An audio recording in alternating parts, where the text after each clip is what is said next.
Freedom of religion. Freedom of religion में कौन से धर्म में मेरी मान्यता है, मैं अपने धार्मिक प्रैक्टिसेस कर सकूं, लोगों में मेरी धार्मिक प्रैक्टिसेस या मेरे धर्म के बारे में बात कर सकूं, ये सारे के सारे तो इंक्लूडेड है। पर क्या धार्मिक फ्रीडम में, फ्रीडम ऑफ रिलीजन में, क्या ये भी मेरा एक राइट है कि अगर मुझे किसी भी धर्म में कोई भरोसा नहीं तो I have the right to be an atheist? धार्मिक प्रैक्टिसेस में क्या ये भी मेरा राइट है कि ठीक है, कुछ लोग एक पर्टिकुलर रिलीजन के सारे प्रैक्टिसेस को to the T absolutely follow करते हैं, मुझे उस धर्म में बहुत विश्वास है, पर मैं वो सारी की सारी प्रैक्टिसेस नहीं करती, क्या ये भी मेरा राइट है? So what has happened very recently is that in the United States of America, kids are giving up on their belief system.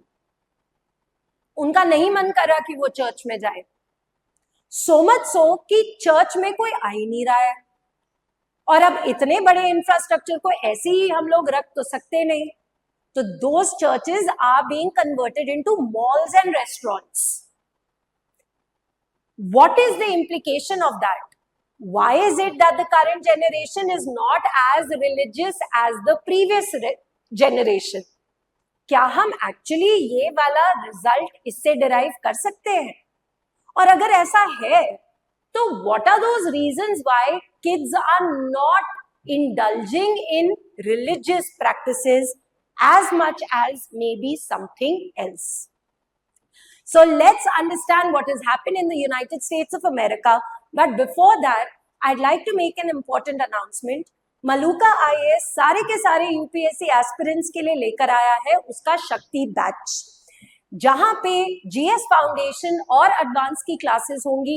Every day you will have 1 घंटे की NCERT की क्लास एंड 2.5 घंटे की GS की class, and ये classes दोनों languages में होंगी, English as well as Hindi, जिसमें भी आप ज्यादा कंफर्टेबल है, that too with our best of the best mentors. ये सारी की सारी चीजें आपको मिलेंगी at extremely affordable cost. So do not waste this opportunity and call us on our registered number today, or you can visit any of our offline centers. Our batches are going to start on the 12th of August. We will see you soon in our batches. So now what has happened is hundreds of churches sit empty, some become malls and restaurants. American youth is moving away from faith, churches are becoming malls and restaurants. बड़ा pertinent सवाल है जिसका उत्तर शायद किसी के पास भी ना हो। सोचने वाली बात है, पुराने जमाने में धर्म जो था वो सबसे ज्यादा इंपॉर्टेंट माना जाता था हर जगह, केवल इंडिया में नहीं, हर जगह। एज एंड व्हेन हम आगे बढ़ रहे हैं अपनी लाइफ में, तो करंट जनरेशन, अब मैं बिल्कुल ब्लैंकेट स्टेटमेंट बोल नहीं सकती क्योंकि मैं सबको जानती नहीं, मैं मेजॉरिटी की बात कर सकती हूँ, और अगर मैं किसी और देश की बात करूं तो obviously it depends upon what we are reading from there. Why is it that the youth of today is not as religious as the youth of yesteryears?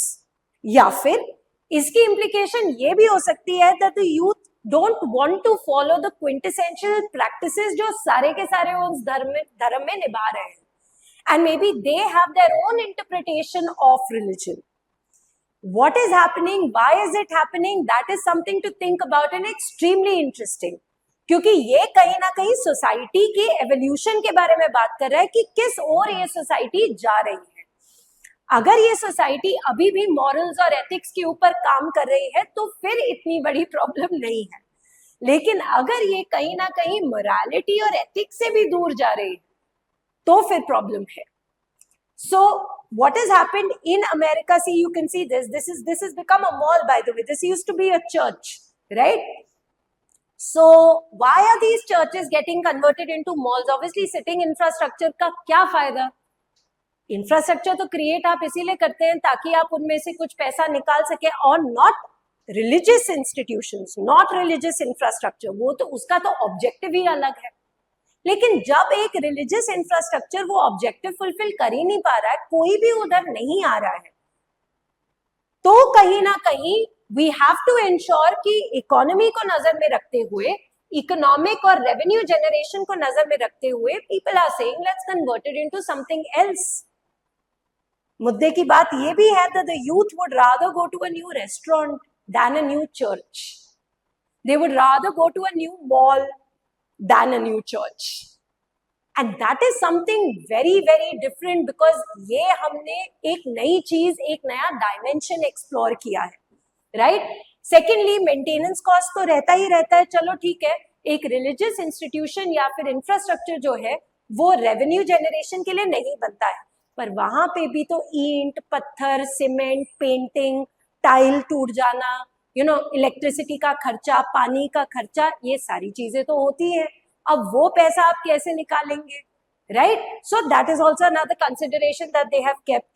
So revenue generation के लिए और मेंटेनेंस कॉस्ट के लिए, changing demographic, completely changing. It's so interesting, something to think about, right?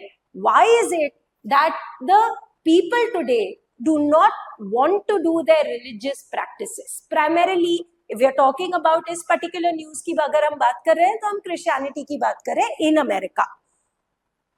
But मुद्दे की बात यह है, क्या ये सिर्फ अमेरिका में हो रहा है कि क्या ये वर्ल्ड ओवर एक फिनोमिना है? Let's think about it, right? Let's read about it. Fine, cultural diversity की बात हो गई। May be a lot of Christians are not there anymore and maybe they have adopted other religions, ये भी हो सकता है। तो हम क्यों माने कि जो इंसान चर्च नहीं जाता वो एक्चुअली एथीस्ट है? क्या पता उसने धर्म परिवर्तन कर लिया है, क्या पता वो दूसरे वाले धार्मिक स्थान में जा रहा है।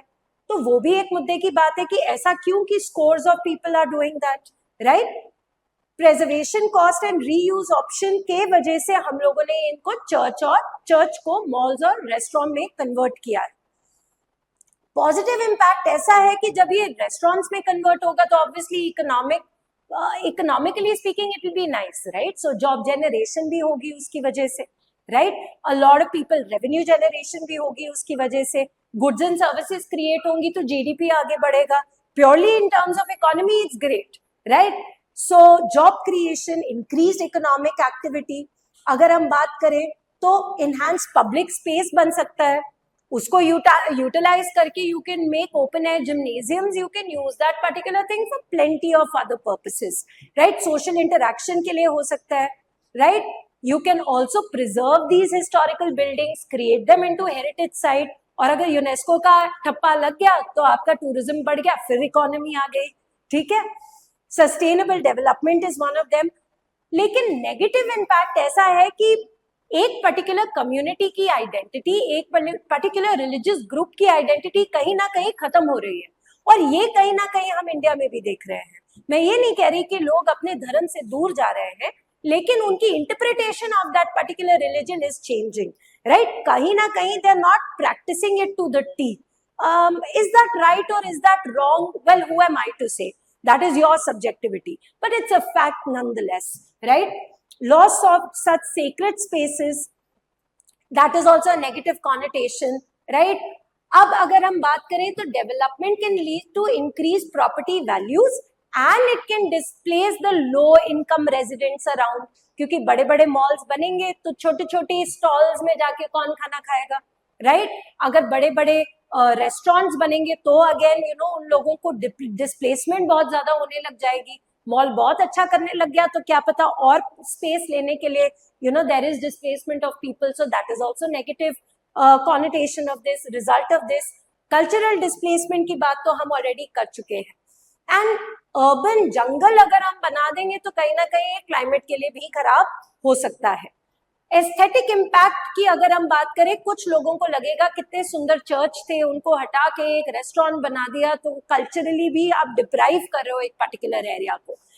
नाउ ये है 2024 की एनुअल रिपोर्ट, ये यूनाइटेड स्टेट्स यूजुअली बनाता है इंटरनेशनल रिलीजियस फ्रीडम के ऊपर। कंट्रीज को, एंटिटीज को डिफरेंट कैटेगरीज में डाल देता है।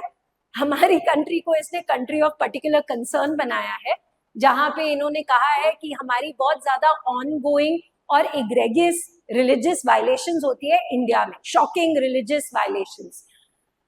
अब देखने की बात ये भी है कि घर पे जो प्रॉब्लम है पहले उसको सॉल्व करना चाहिए, और क्या पता at the end of the day ये कहीं ना कहीं डेटा एनालाइज करने के बाद हमें सोसाइटी के बारे में और ज्यादा पता चलने लग जाए, right? So international religious freedom, I've already told you, it divides countries into tier 2 countries are थोड़ी बहुत ही violation, you know, countries of particular concern, a lot of violation, then entities of particular concern जैसे कि तालिबान है ना, ISIS, इन सब के बारे में भी ये बात करते हैं कि ये धार्मिक अत्याचार करते हैं, right? So we will read about this, and finally I'd like to give you a mains daily question for this particular topic. Discuss the socio-economic implications of converting heritage churches into commercial malls in urban areas. What are the ethical and cultural considerations that should govern such things? Critically evaluate the role of government policies in preserving architectural heritage while accommodating urban development needs. Now, before ending this particular topic, I'd like to make two important announcements.